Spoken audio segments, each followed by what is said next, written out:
This Geekster Media production starts now.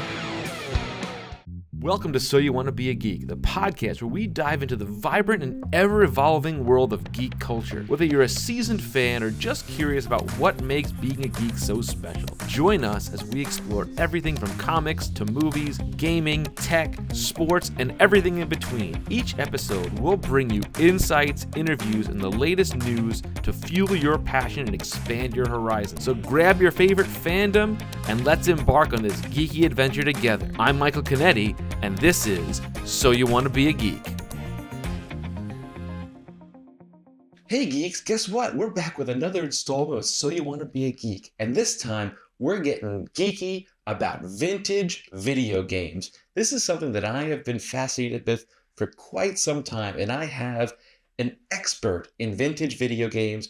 Domenick Delledera is here with me, and he's here hanging out. We've got so much to talk about because I've noticed in the past couple of years, there's been this sort of resurgence of people going back to an analog kind of way and less downloading of games and stuff like that. Yeah. And I want to know where your passion in starting to collect these vintage games came from. Well, I think it really started, I don't even think it started as a passion for vintage games. I think it was just like, it was a kid in the 90s, and I had a Sega Genesis, and then like I started gradually, I think as a kid I had like maybe like 4 or 5 games, and never really got to play like certain games. So maybe as I got older, I kind of was like, oh, I kind of want to play like Rocket Knight Adventures on Genesis because I never got to play it. I saw a commercial or saw like an ad or something like that, and I wanted to play it. And at that time, like you'd go to like Funko Land or something like that, and you'd be able to pick up like Genesis games for $1, $2, $3.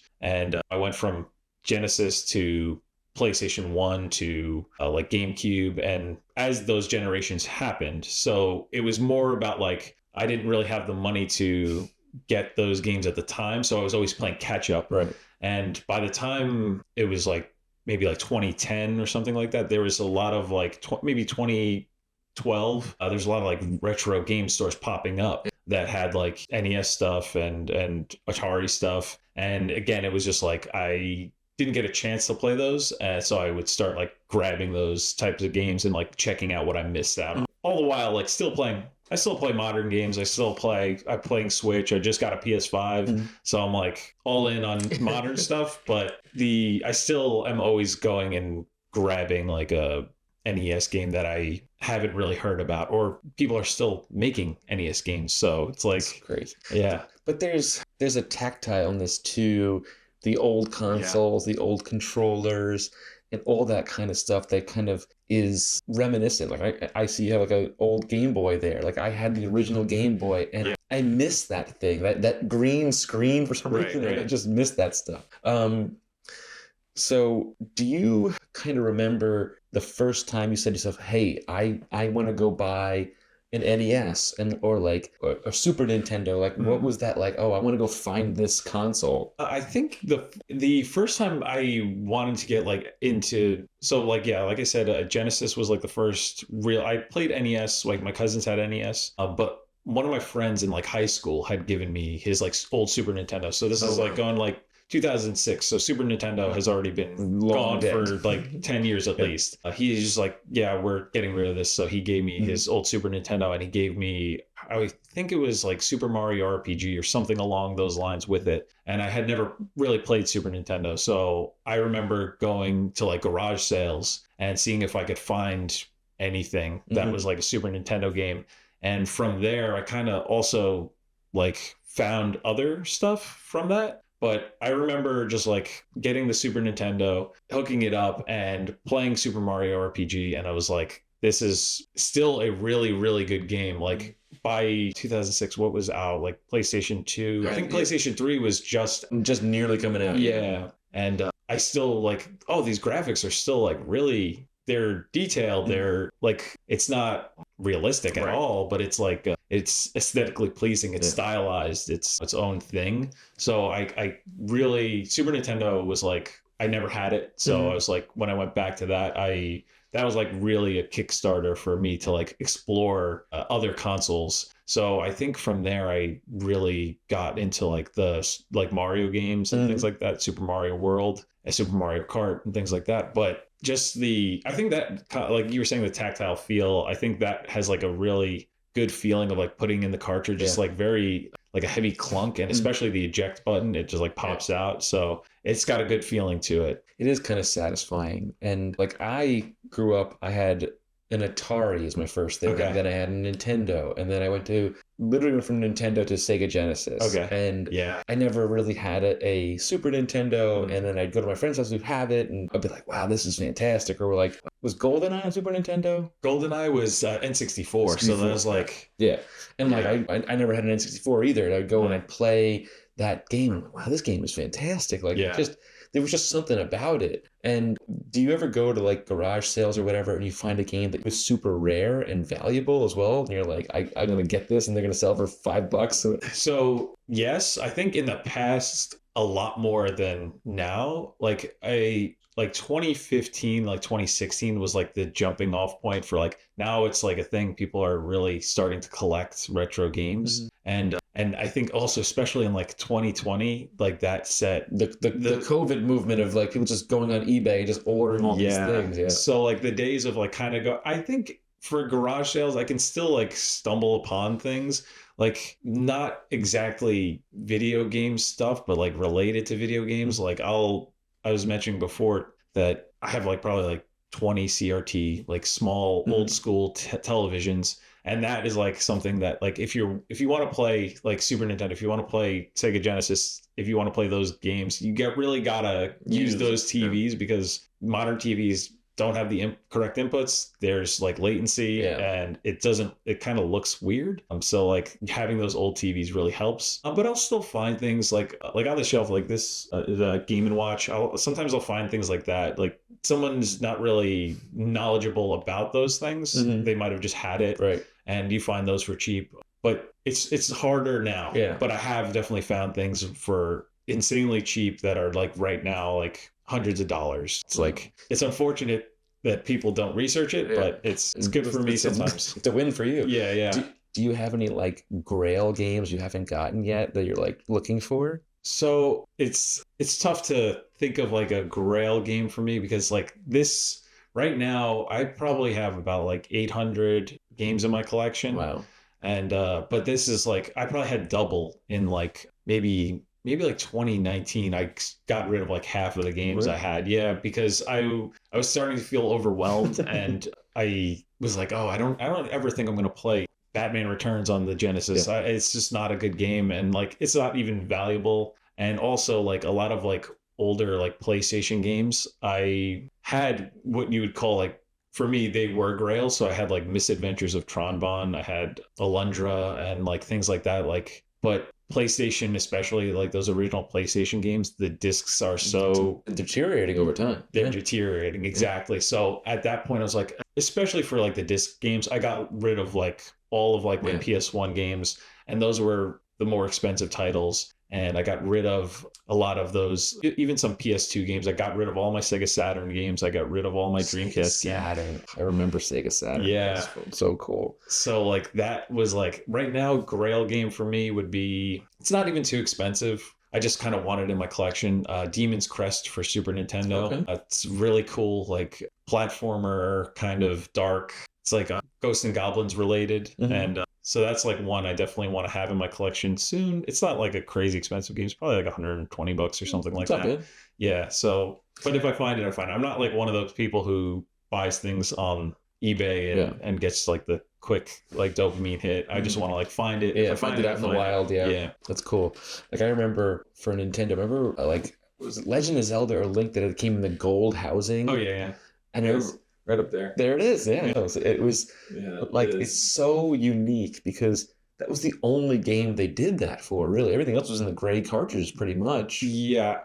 Maybe you're right. You're definitely I can't think of. There may have been one that was red. I think there was a game that was maybe in a red cartridge at some point, like one of the Duck Hunt game or whatever, like one of those combo games. But I remember that gold cartridge. I was just like, I want that thing. That thing is so sick. It was such a cool console game to have, and just to look at it is wild. So how has your passion for this sort of evolved? Are you looking for the rare things, or it's just like, hey, I want to go back and want to play some of these older games and just you'll grab a certain one all the time kind of thing? For me, like I said, at a certain point, it was collecting stuff that I'd never heard of. Just for the sake of collecting. Yeah. I was the same way with like Funko Pops and stuff like Yeah. that. And I was like, oh, why am I buying these ones I don't care about yet? Exactly. Like at a certain point, I was like, I don't really need these because I'm never going to play it. I would say my collection now is like curated. Mm-hmm. I'm like very, not super specific, but like I'll play the game. If I like it, I'll keep it. If I don't like it, I'll get rid of it. Mm-hmm. So I kind of try to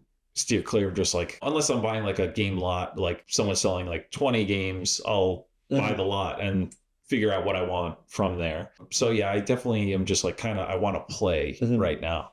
It's a little harder as you get older, but that's also kind of why the retro games are a little bit, for me, I like them more because like I just said, I got a PlayStation 5 for Christmas and I started playing Final Fantasy 16 and like I was like 2 hours in and like I didn't really play the game. It's like the cutscenes are like going on and stuff like that. But I can like probably play like, I don't know, Streets of Rage on Genesis. Yeah, like 2 hours and get like 10 boards. You're done. And like I've played that game probably at least 50 to 100 times like in my life. It's like one of my favorites. So it's like I can pop that in and like as an adult, you really don't have as much free time. Yeah. So those older games kind of lend themselves to being played quickly and you have a lot of fun with them.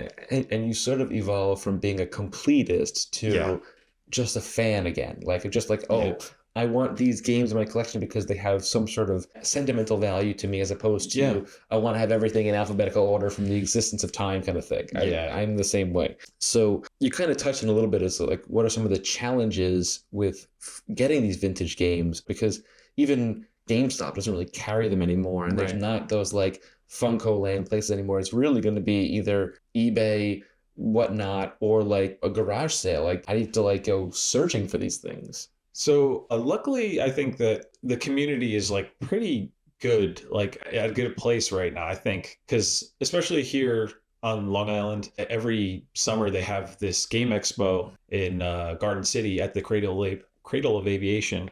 And it's like very big. They have like so many vendors like selling games and stuff like that. I love going. I go every year. It's been getting bigger and bigger. And there are some game stores out there. There's a store in vintage games. Like it's kind of marketed as like a comic book store, but it's really like a vintage game store. And they have a bunch of console systems there and tons of games. I'm forgetting the name off the top of my head. It's like Beyond the something. I don't know. But it's not too far from here actually. And it's a pretty cool place. It's a cool store. It's kind of like designed like Saved by the Bell. Oh, Retro Source. Yeah. Yes, it is. Yes. Retro Source. Yeah. Yes. Yeah. I've been there. Yeah. It's awesome. Yeah. Awesome store. They got a lot of good stuff in there. Yeah. A lot of cool stuff, which is pretty neat. And you can find some weird stuff, but like there's a difference between like going to a store and buying it versus finding it out in the wild. You know, Sure. There's a different vibe to that. It's like, wow, what can I get this? I can get this game for $5 at a garage sale. It's like, that's kind of cool. So you had mentioned Streets of Rage. Like, are there a handful of like go-to games that you just love to go to? Absolutely. Yeah. Streets of Rage 2. I love going back to that. Toe Jam and Earl. I don't know if you're familiar I with know it. that game. Yeah, Yeah, that is like the 1 and 2 for Genesis. I like to treat myself on my birthday. I'll play the second one, the first one and the second one, and like pretty much have been doing that every year for like 10 years, 20 years. I don't know. I just always love that game. It's like it's very interesting. It's very unique. There's a lot that I just keep playing over and over. I don't know why. It's just like when you like something, you like something type of thing. Turtles in Time is like, I'm a big Ninja Turtles guy. I remember that game, Turtles in Time. Way better than the original Ninja Turtles game, which was impossible to play. Yeah, that's a tough one. The music is really good in that game. I like the music in that one a lot. But yeah, I don't think I've ever beaten that one. I'm not super like a lot of people like think, oh, you have so many games, you must be really good at them. I'm like, no, I just like them. I'm not there's a lot of games that I haven't beaten and I've played like tens of hundreds of times. Oh yeah, like original Mario Brothers. Like I've never beat that game. It's just it is like that game. As fun as it is, it gets kind of repetitive over a while. Sure, and you're just like, all right, I don't have the energy, and then you're like, it's just your hand gets tired because you can't save like you did. It's like I just gotta play this through for 6 hours to beat this game.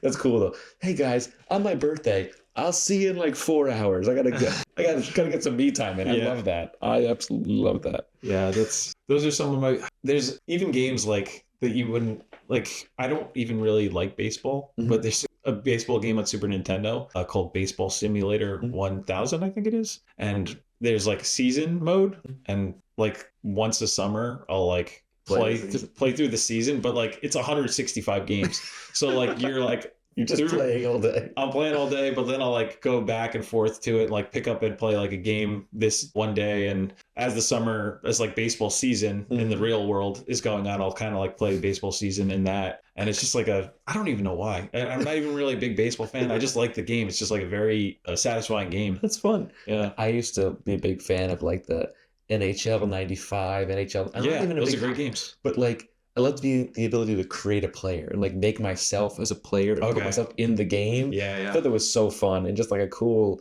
kind of thing you could do, which you can't really do that anymore. You can't really create players in a lot of these games, or if it is, it's very hard to find. At least in the like Madden games that I have now. And stuff like that. Do you have any kind of like interesting stories of a game that you found somewhere that you were just like, wow, I can't believe this is out there, and then someone was selling it? Yeah, I do actually. I think so. I'll pick it up. Sure. Just because it's an NES game. It's called Super Russian Roulette. So it's like somebody made this, and like I think it came out maybe in 2016, 17. Really? So like they made an NES game, and it's really, really funny. So like if you want to check out the box, all you're doing is the NES zapper gun, like they use with Duck Hunt. Oh yeah, I have one. So all it is like there's a cowboy on the screen, and like you're playing a game of Russian roulette with him. And so like you hold the zapper and like you hold it up to your head, and like you click the zapper, and on screen it'll like make a click, or it'll like show like a skull and bones, and like you'll die.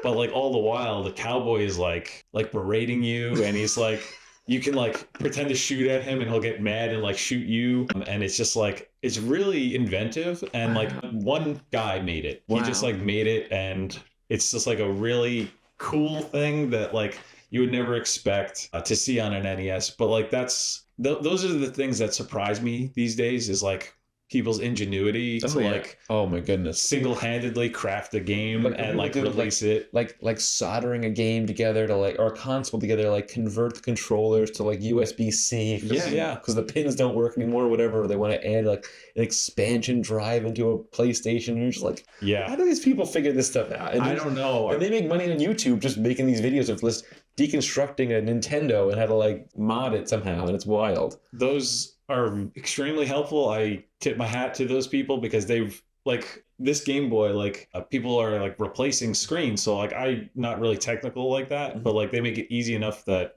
I was able to replace the screen, and now it's like a backlit screen. So it's like those older Game Boys, it's like hard to see in the sun, the reflections, but like now you can put backlit screens in things. So like I even see people like 3D printing new housings for things if they break or whatever, or something like that, or just want to change the color to like a clear housing or whatever, and LEDs. It's so interesting the way the passion for gaming has evolved into other platforms too, like 3D printing or modding or developing custom games. It's just like, I find that stuff so interesting and so fascinating. And you get essentially a game for a console that was 30 something years old, and it's just like, wow. Now, have you ever had to replace any of these if they died? I've been pretty, I guess, so like there's like certain systems that are like more prone to having issues. Like my Xbox 360 because the red ring of death. Yeah. So like something like that, I've definitely had to like replace Xbox 360s, but even like the original Xbox, there's like an issue where like, so again, I'm not really technical, but from what I've gathered is like the capacitors in that Xbox will rupture and the fluid will leak all over the board. Oh, wow. So like you have to take them to somebody to recap them before that happens, because it could damage the whole system. But like something like a NES is like the only real trouble you're going to have is like it's not reading the cartridge, and like it's just like an issue with like the pins inside, and it's like something that you can do yourself. Like I've done it myself. You just take the housing off. I take the like where the cartridge feeds in the tray, and you take that out, unscrew it, and you boil it, and it like, and then you like bend the pins back so it like can clamp down on the cartridge better. No kidding. And but like that made it work again. So it was like, Wow. but like those older things are more simple. Yeah. So it's like the solutions are a little more simple. A lot of times it's just clean it and it'll probably work. But like the disc-based ones, like original PlayStations, the lasers go on those. They go on those, for sure. But as you get up there, they're getting more complex. And those are the ones that if I've had to replace them, those are the ones that I've had to replace PS3s, because those had issues too. They had a yellow light of death. Yes. Not as prominent, but those are the ones that They also didn't they have an overheating issue? One of them, like one of those had like an overheating issue. Probably. Maybe it was the Xbox 360, whatever. That would just get like crazy hot. I remember. I had like an extra fan on mine getting so hot. I was like, okay. And then eventually it was like, okay, moving on. Yeah, the Xbox 360 also was like, wrap it in towels and flip it upside down, and then it'll be okay. And that was like rice, like you would do with the phone. Yeah, it was. But yeah, the higher you get, those are complicated. So it's like, I don't know. Yeah. I don't know how long those are gonna last. That's true. So, what are some of the factors that contributed to making a game more valuable than others? Like in the rarity of it and just like condition of it and all that kind of stuff. I think so it's definitely how many are produced that's like one of the main deciding factors. Right now, there's only one thing that I can think of that's like, there's like millions of them, and for whatever reason they're expensive, is Pokemon games. Really? Pokemon games, I don't know why. They're not like reaching like the $1,000 points, but like for whatever reason, Pokemon games, even though they're so popular, and I think everyone just holds on to them, so nobody's really like selling them, or they're just selling them for a high price. I don't know why. But getting an older Pokemon game is like tricky, because it's like people want money for them. Yeah. But usually it's like they didn't produce a lot of them, so that's the rarity. And it's like, I think it's also that has to be like sought after, like a game that wasn't like produced a lot of and like nobody wants, then the value's not there. But like something like, I know on NES, a lot of people like want the game Little Samson. Okay. And that's like a game, I think that's like, right now, I don't know, this is like probably 1,800, but just for the cartridge, I think, around there probably. And that's like a really good game. It's like a fun game to play, and they didn't make a lot of them. And it's usually also like, I think that was like a late NES release, so that also contributes to it. So it was released late in the lifespan. People were already on Super Nintendo, and that's how those prices kind of get up there. And also probably would vary, like if it has the case versus not having a case and all that kind of stuff. Like every once in a while you'll see a game that's like still sealed in the plastic and you're like, how could that be? It's so crazy. I guess I don't know. I did have like a couple of games that were just like sealed in. I had F-Zero for Super Nintendo sealed, but that was at the time, I think I paid like $25 for it or something like that. And because again, it's like they made millions of those, so it's like not super rare. But I think it's just like people find old stock, dead stock, and they just hold on to it, or they find a pallet in a warehouse somewhere, and it's like, oh, there happen to be old games in it. That's cool. Yeah, that's wild. Have you ever thought about getting any of your games graded? Okay, no, I know that's like a big thing. That I really don't have too many valuable games. But it is a thing now. Like, it is, yeah. Like there's that guy on Netflix, the King of Collectibles, went to a guy's house who has a gazillion games and had like certain ones graded. And I'm like, but you could get it graded, great, but like now you can never play it again because it's sealed in a case. It's sort of like defeats the purpose of having the game. I agree wholeheartedly. I think people can do whatever they want.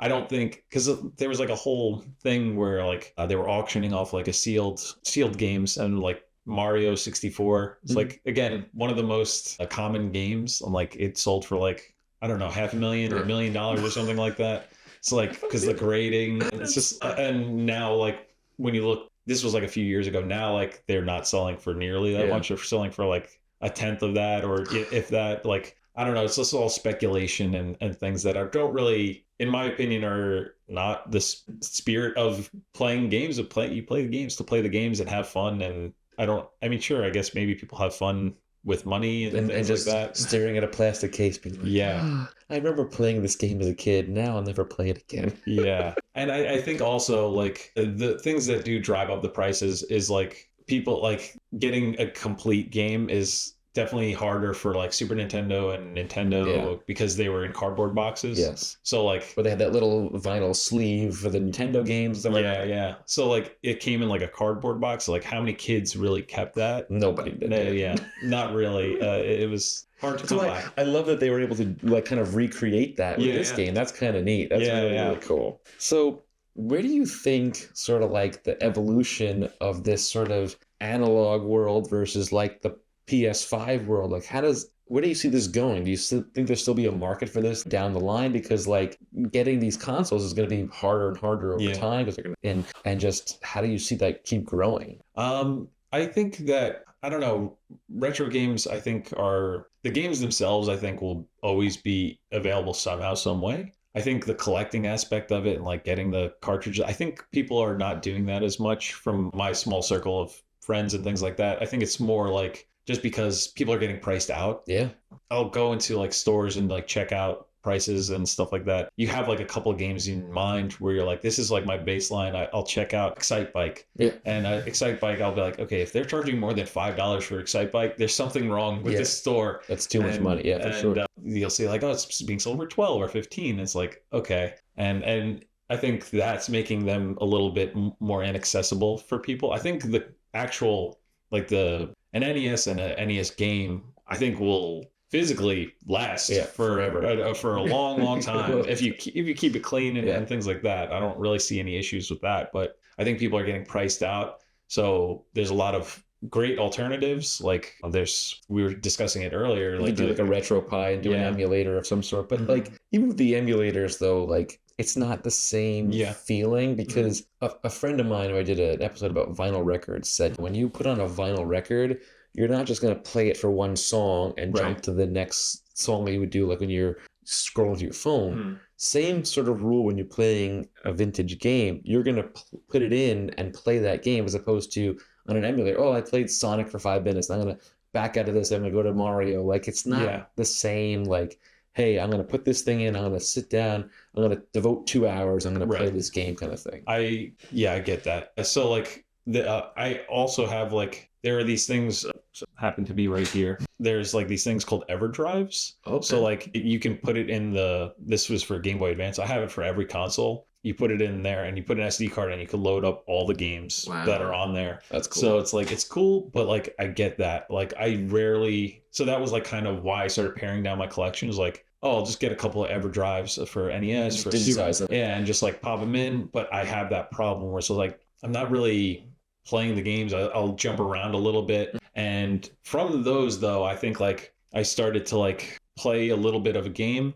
and then like, okay, I want to go get the physical copy of this game because I want to be able to just like sit down and play that game. No save states, like save states is like, it's always there. Like you can save at any point and it's like, it makes you not get better at the game. Right. Like I remember playing like Ninja Gaiden on NES and like playing that. I think I played that for, I want to say like 3 weeks consecutively. Every day I would play like for like 2 or 3 hours and just like try to get to the end. And like I finally did it and I was like, wow, I did it. Like it was an accomplishment. It's really not an accomplishment. It's like, but like for me it was like, oh, it's so satisfying. Tiny victories. Yeah. But like it would be different to just like, oh, I can save in front of this boss and like reload there every time. And it kind of like, you're not actually getting that much better at the game in total. You're just kind of like, a lot of people call it save scumming. So you're like, I just keep saving every few seconds. It kind of like, this is not the game anymore. But yeah. That's funny. What advice do you have for anybody who wants to try to get into going back and collecting vintage games and consoles and stuff like that? My advice would probably be, I think it would be good to start with like an emulator, or they have, because those make it a little easier. Because I would say that if you find that you really love it and enjoy those games, then I would say go out and like grab a copy of it, grab like a CRT with it, grab the original console and go from there, rather than to like dump money into something that you're not really sure about yet. Like you can get an emulator for you could get it on your phone. There's like a emulator called Delta. Just like right on your phone, just download some games and check it out. It's cool.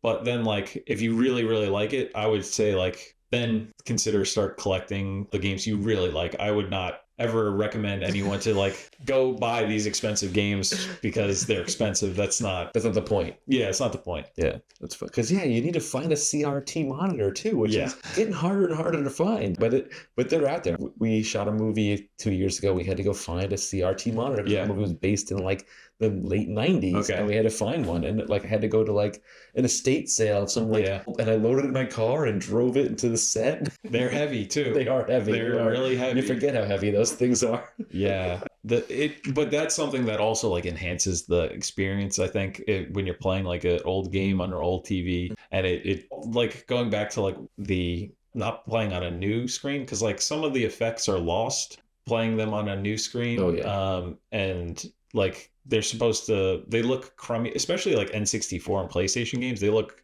not great on a HD TV or a 4K television. Yeah, like on a CRT, it kind of like smooths out some of the roughness of it, so it kind of is more appealing. You just have to like find the proper way to like connect them too.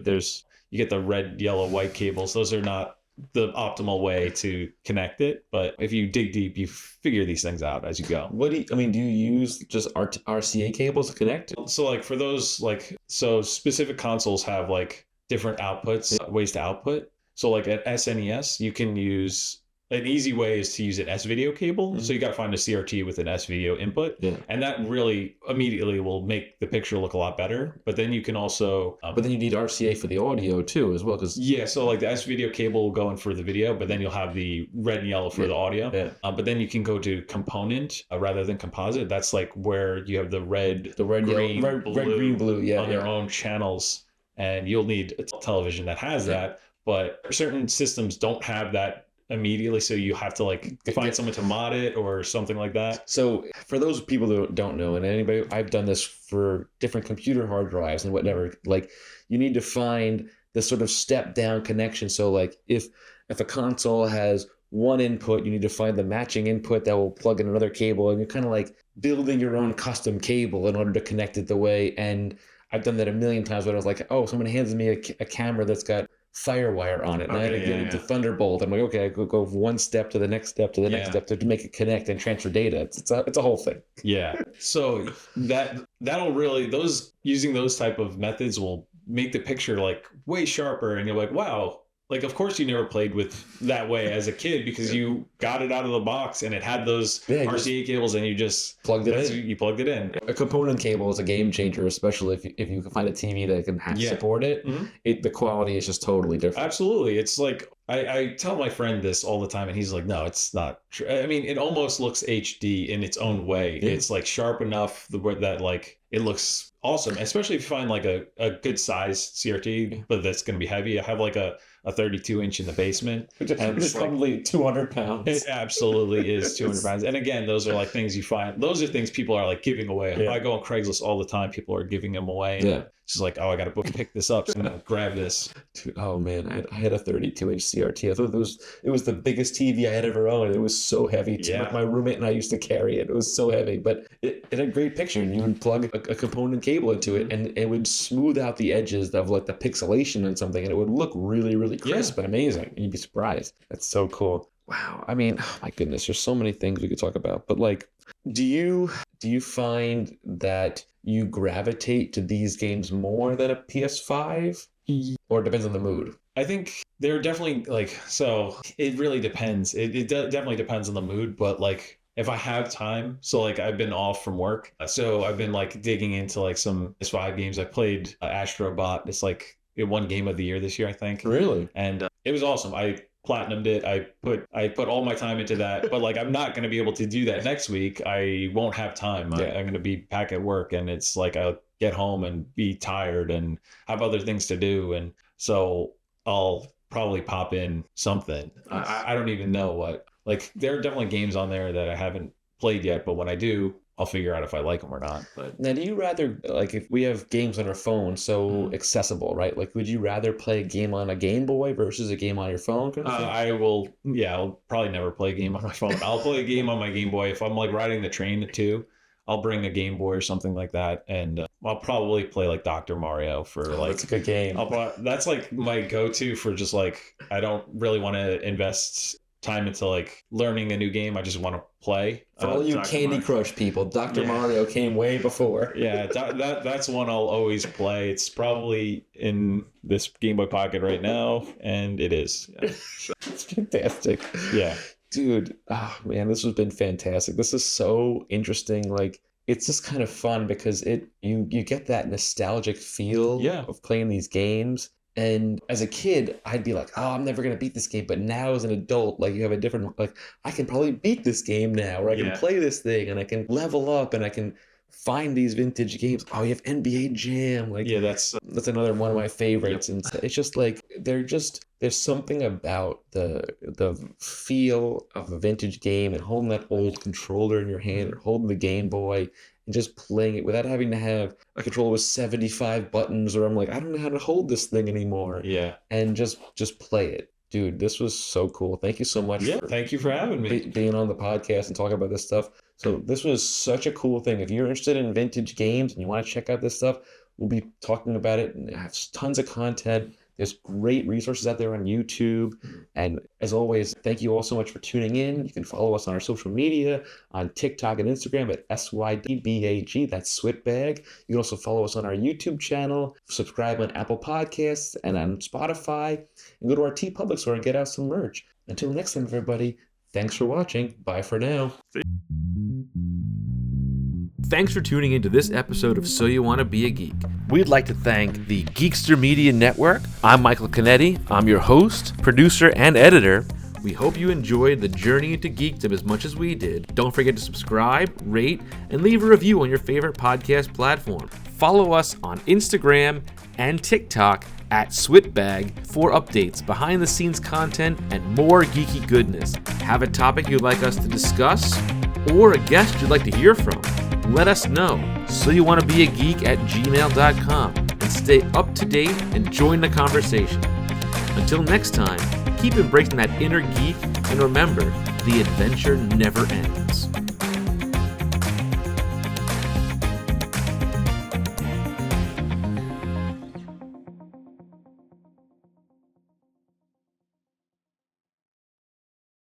This has been a Geekster Media production. This episode of So You Want to Be a Geek is brought to you by Comics Capsules. These are a great product for protecting your comics. They are UV resistant, crystal clear, they are stackable, they fit in your regular long and short boxes. They fully encapsulate your comics with a flip top hinge that allows you to access your comics anytime you want. They'll even fit with the bag and board in the sleeve. It is really, really cool. They have this great little eye hook. I have some hanging up back there. I have some over there on display. Because sometimes you just want to display your cool comics without having to send them out to CGC and waiting and spending a fortune on getting them graded. This stuff works great. I really, really love them. You can even have like a dedicated label inside of them. They're super awesome. So our sponsor for this episode of So You Want to Be a Geek is Comics Capsule. Do you like hot sauce? I know I do. Well, one of our sponsors for this week's episode is Jablo Hot Sauce. They are a family-owned, locally produced, amazing Filipino hot sauce that was recently featured on Hot Ones. You're gonna love it. You can put it on everything from hummus to meats to vegetables, whatever you think of. They are a great company, family owned and locally produced Filipino hot sauce. If you want to find out where the punch is, check out Jablo Hot Sauce.